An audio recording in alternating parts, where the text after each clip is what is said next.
Hey there folks, Steve Farmer once again, continuing coverage of my catastrophe in Las Vegas, if you want to call it that.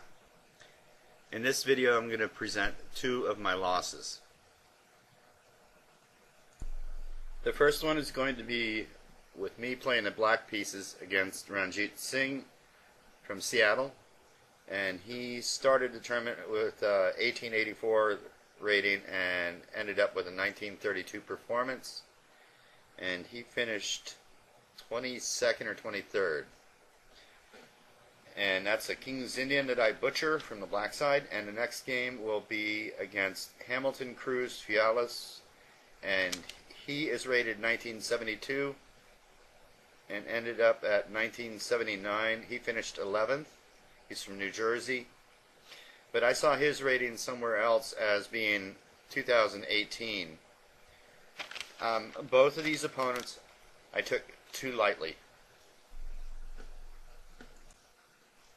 and both games were over rather quickly. The first game against Mr. Singh, I managed to make it to move 32. However,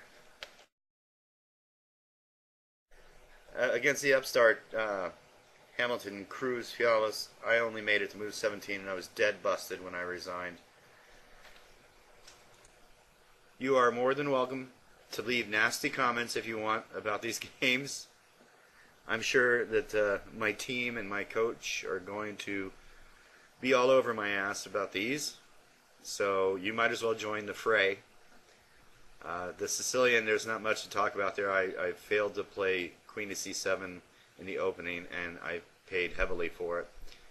In the first game, though, I just had my pieces tripping all over one another.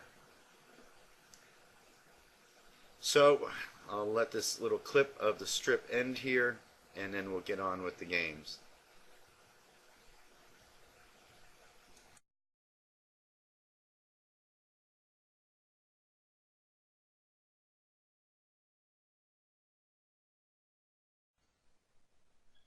In my round 2 game, I was paired with the black pieces against Ranjit Singh.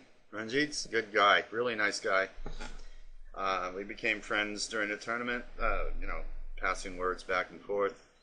And he opens with D4. We're going to go through this one kind of quick because it's a really stupid game on my part. Sorry I'm not keeping you up to date on the Arizona Scorpions.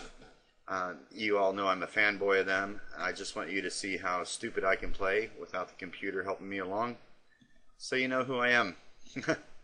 Alright, so Ranjit plays E3 here, which is a rare system. I think it's the Smyslov system or something like that. It's not very aggressive, but the idea is that white is taking away one of the targets for black in the King's Indian, which is the E4 pawn, believe it or not. A lot of times that comes under pressure in the King's Indian. Here, there's no pawn on E4, and I got to admit that I was a bit stumped. I played the opening so far at this point just fine. Here he played Queen to C2, which is a rather new move to me, and I played Queen to A5. H6 has been suggested by the computer, and I think that makes sense. And then we got an equal game. But I played Queen A5. And now A3, rook to B8 was kind of a stupid move. I got to this point and my mind got clouded. I was tired. Round 1 I had played. We traveled the day before to get up there. We drove.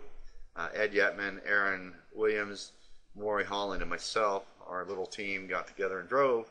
So I was a little bit tired, not exhausted, but I was not thinking real clear, and here I'm looking at this position. I'm seeing all my pieces trying to fight for the same squares.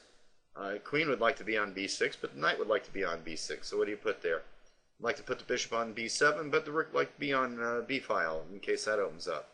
So there's a lot of really difficult things for piece placement in black's camp here. So I played rook to B8, and after B4, I cannot take on A3 or I'll lose my queen. So I had to drop the queen back. I should have gone to D8. But I went to C7, and I played C5, and almost without thought, I played D5. Rook to E8, white's a bit better here. White, I'd have to say white's for choice, but after my move, white is winning. And so all I did was to try and hash this out and make it as complicated as possible. He's won the exchange, free and clear, no pawn involved. Yeah, so I tried lashing out, and it's just not going to happen. Not when you get to 1900 and above. You're just not going to win something like this. I have no compensation for for the material here. Bishop takes d4 is probably the better shot, and then taking here, but okay. I played g takes h5, and he played queen d3, protecting the pawn. Knight f6. Yeah, even winning the pawn doesn't really help black out a whole hell of a lot. That's how bad the situation is. So I just kept trying to come forward as much as I could. And he played it accurately.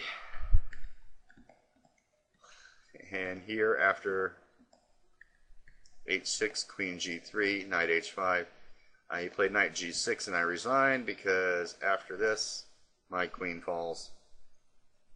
Or maybe this happened on the board. I can't remember. Yeah, I think it actually happened on the board. I just was, yeah, well, let's see if he sees it. And of course he saw it. So, yep, I resigned on that one. It was a short game.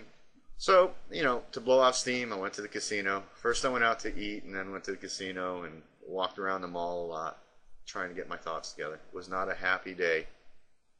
After nearly losing the first game, I thought I'd played a good game in the first game, but I see all the mistakes there, and then this happened, so I was not a happy camper on this night. Alright, that's it for this video. Here we are for round 4 on the evening of October 10th, 2014. I have the black pieces against Hamilton, Cruz, Fialos, and we get into this game, and it goes into a Sicilian. A knight orc with bishop g5, e6, and now f4, bishop e7, queen f3, and now I realize the big importance of playing queen to c7 in these lines. I played knight b d7.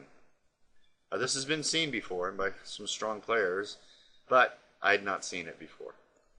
Of all the lines I looked at from the Nador, I've never seen this move, bishop c4, played.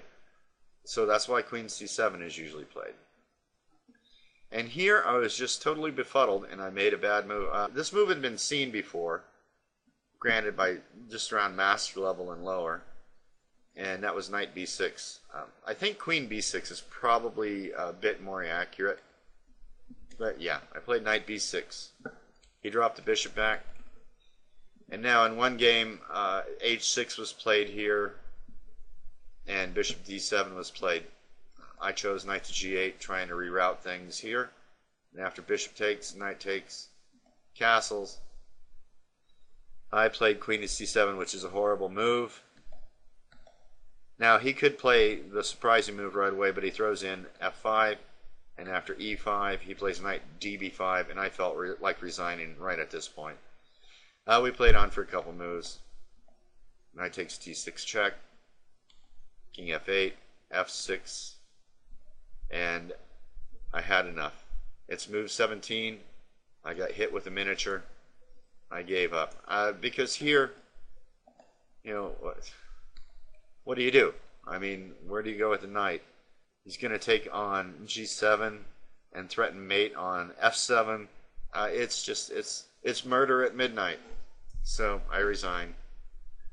At least you got a quick video here. Stay tuned for round 5. I'll bring that as soon as I can. And until next time, good luck.